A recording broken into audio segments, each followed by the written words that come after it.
घृष्णेश्वर ज्योतिर्लिंग की कथाएं।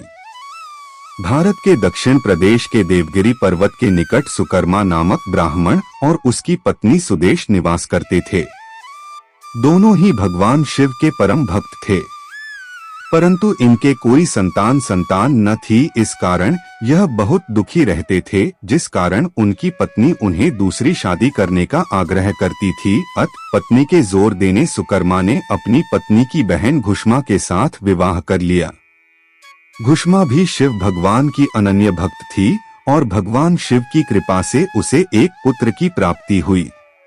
पुत्र प्राप्ति से घुष्मा का मान बढ़ गया, परंतु इस कारण सुदेश को उससे ईर्ष्या होने लगी। जब पुत्र बड़ा हो गया तो उसका विवाह कर दिया गया। यह सब देखकर सुदेहा के मन में और अधिक ईर्ष्या पैदा हो गई, जिसके कारण उसने पुत्र का अनिष्ट करने की ठान ली। और एक दिन रात्रि में जब सब सो गए तब उसने घुष्मा के पुत्र को चाकू से मारकर उसके शरीर के टुकड़े कर दिए और उन टुकड़ों को सरोवर में डाल दिया, जहां पर घुष्मा प्रतिदिन पार्थिव लिंग का विसर्जन किया करती थी।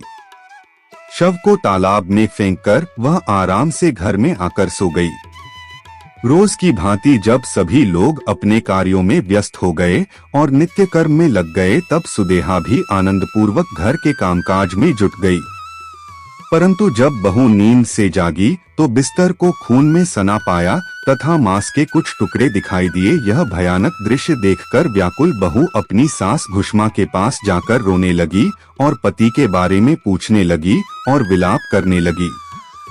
सुदेहा भी उसके साथ विलाप में शामिल हो गई ताकि किसी को भी उस पर संदेह न हो। बहू के क्रंदन को सुनकर घुष्मा जरा भी दुखी नहीं हुई और अपने नित्य पूजन व्रत में लगी रही। वह सुधर्मा भी अपने नित्य पूजा कर्म में लगे रहे। दोनों पति पत्नी भगवान का पूजन भक्ति के साथ बिना किसी विघ्न चिंता के करते रहे।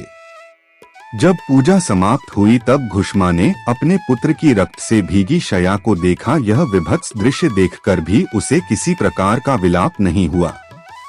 उसने कहा कि जिसने मुझे पुत्र दिया है वही शिव उसकी रक्षा भी करेंगे। वह तो स्वयं कालों के भी काल हैं, सत्पुरुषों के आश्रय हैं और वही हमारे संरक्षक हैं। चिंता करने से कुछ न होगा। इस प्रकार के विचार कर उसने शिव भगवान को याद किया। धैर्य धारण कर शोक से मुक्त हो गई और प्रतिदिन की तरह शिव मंत्र ऊनम शिवाय का उच्चारण करती रही तथा पार्थिव लिंगों को लेकर सरोवर के तट पर गई। जब उसने पार्थिव लिंगों को तालाब में प्रवाहित किया तो उसका पुत्र सरोवर के किनारे खड़ा हुआ दिखाई पड़ा। अपने पुत्र को देखकर घुष्मा प्रसन्नता से भर गई। इतने में ही भगवान शिव उसके सामने प्रकट हो गए। भगवान शिव घुष्मा की भक्ति से बहुत प्रसन्न हुए और वरदान मांगने को कहा। भगवान ने कहा यदि वो चाहे तो वो उसकी बहन को त्रिशूल से मार डालें, परंतु घुष्मा ने श्रद्धा पूर्वक महेश्वर को प्रणाम करके कहा कि सुदेहा बड़ी बहन है, आप उसकी रक्षा करें, उसे क्षमा करें। घुष्मा ने निवेदन किया कि मैं दुष्कर्म नहीं कर सकती और बुरा करने वाले की भी भलाई करना ही अच्छा माना जाता है। भगवान शिव घुष्मा के भक्तिपूर्ण विचारों को सुनकर अत्यंत प्रसन्न हो उठे और कहा घुष्मा तुम कोई और वर मांग सकती हो। घुष्मा ने कहा है महादेव, मुझे वर देना ही चाहते हैं तो लोगों की रक्षा और कल्याण के लिए आप यहीं सदा निवास करें। घुष्मा की प्रार्थना से प्रसन्न महेश्वर शिवजी ने उस स्थान पर सदैव वास करने का वरदान दिया तथा तालाब के समीप ज्योतिर्लिंग के रूप में वहां पर वास करने लगे और घुष्मेश्वर के नाम से प्रसिद्ध हुए। उस तालाब का नाम भी तब से शिवालय हो गया। बोलो बाबा घृष्णेश्वर महाराज की जय।